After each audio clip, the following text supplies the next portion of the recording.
MLC ఉప ఎన్నిక నేడే.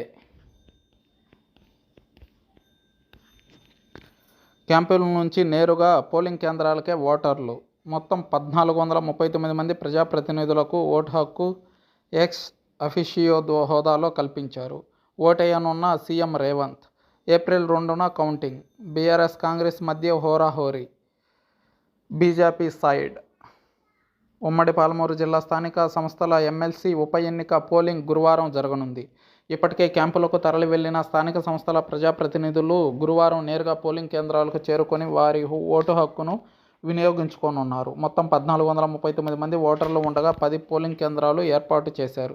ఉదయం 8 గంటల నుంచి సాయంత్రం 4 గంటల వరకు పోలింగ్ జరగనుంది.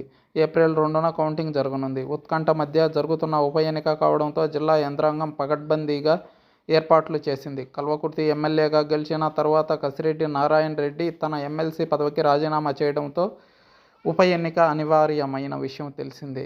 ఫిబ్రవరి 26న ఉప ఎన్నిక షెడ్యూల్ వెలువడగా కాంగ్రెస్ తరపున మన్నే జీవన్ రెడ్డి, బీఆర్ఎస్ తరపున నవీన్ కుమార్ రెడ్డి బరిలో నిలిచారు. మరో స్వతంత్ర అభ్యర్థి సుదర్శన్ గౌడ్ కూడా బరిలో ఉన్నప్పటికీ బీఆర్ఎస్ కాంగ్రెస్ మధ్య హోరాహోరీ పోరు జరగనుంది.